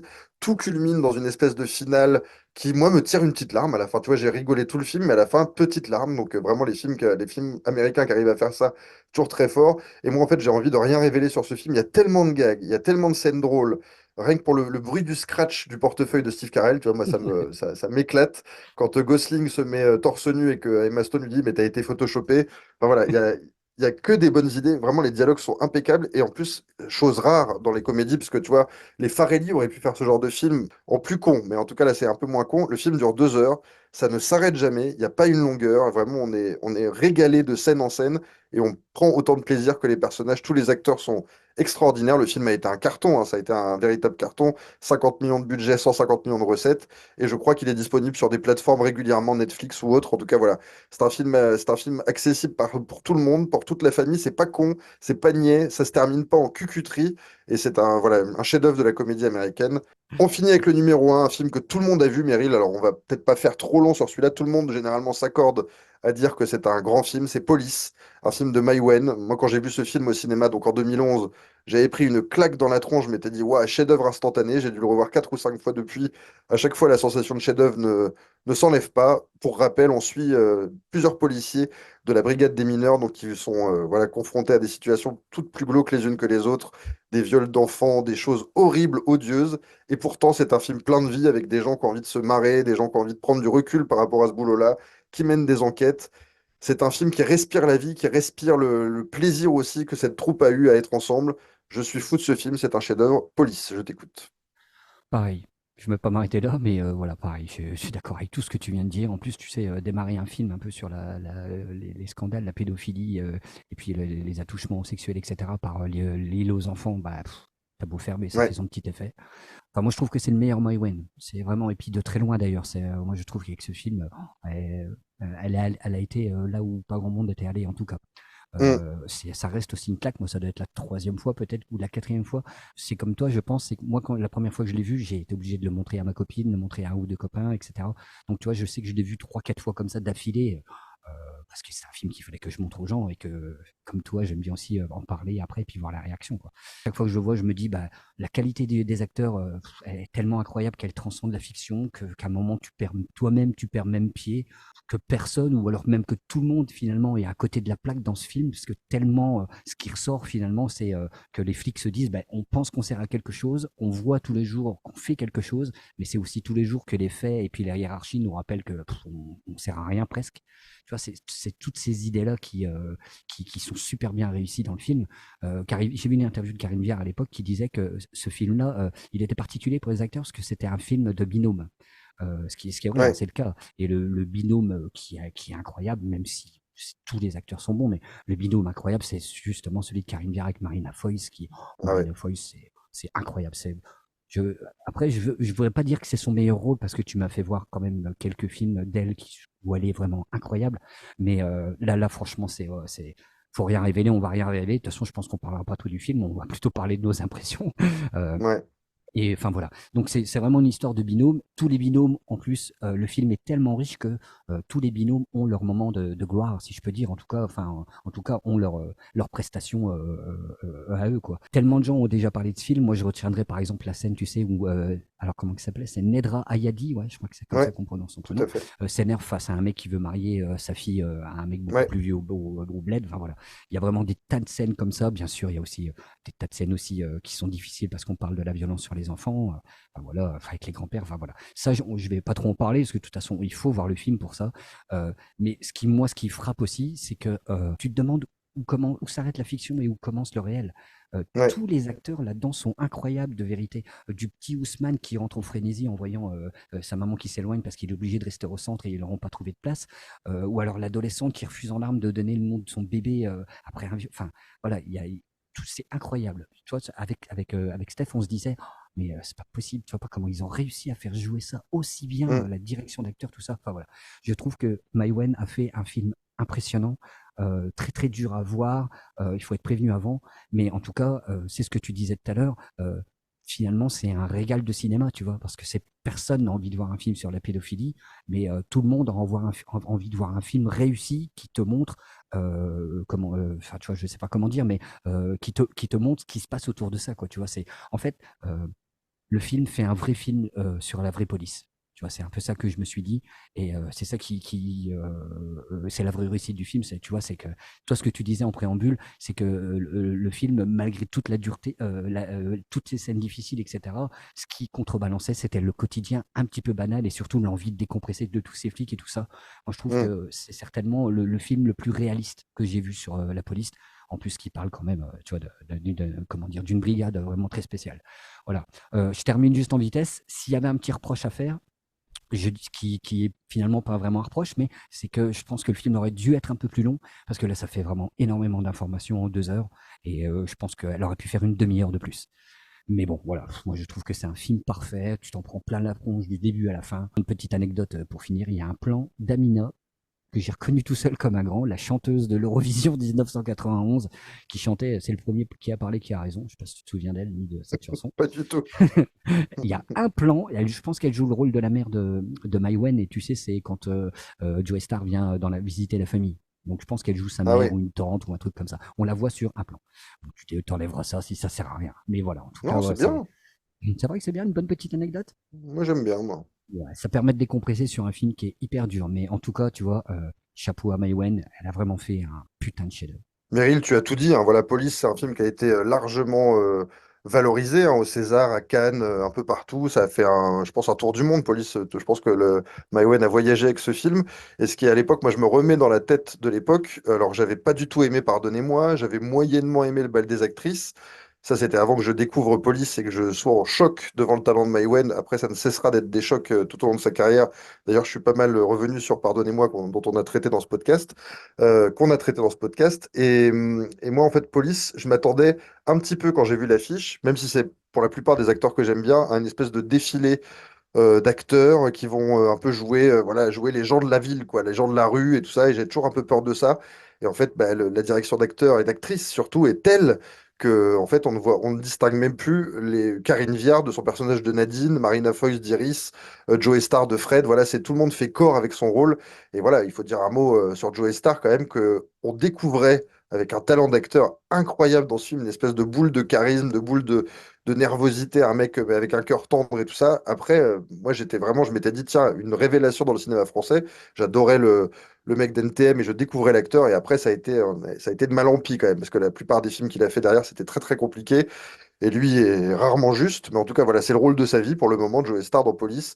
Tu l'as dit, hein, Karine Viard, Marina Foïs, elles sont au summum de leur art.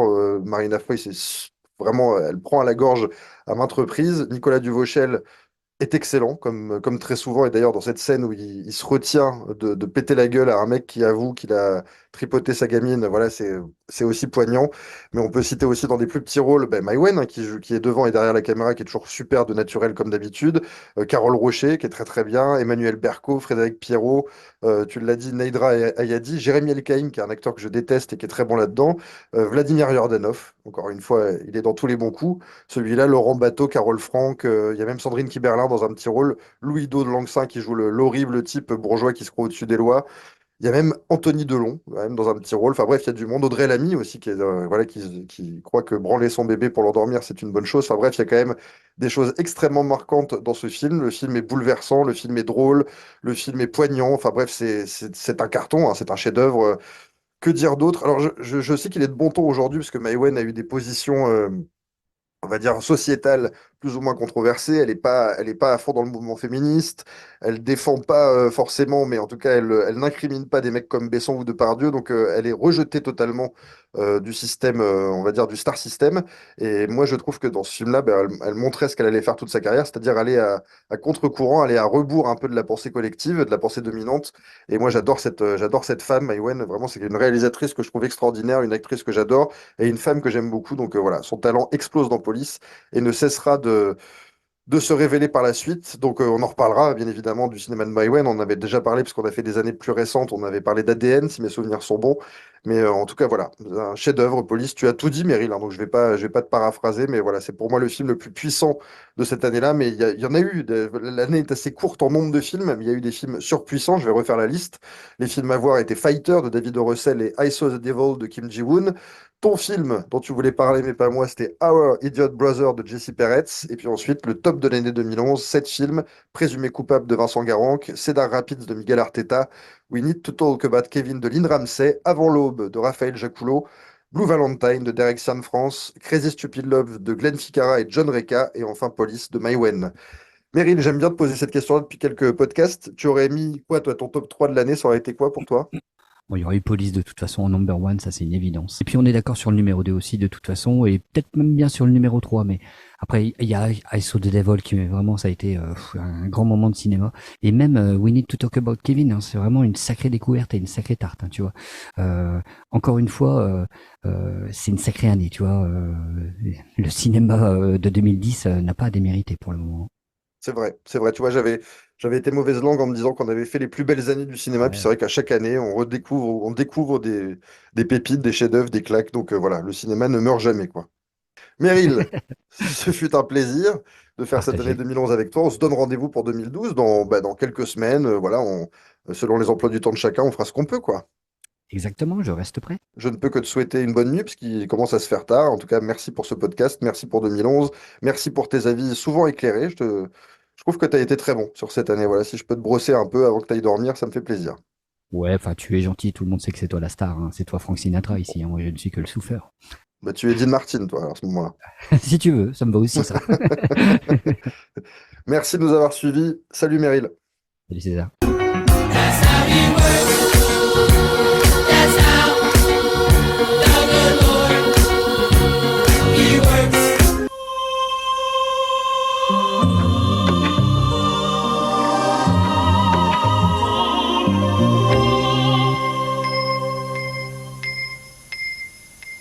Cinema, cinema,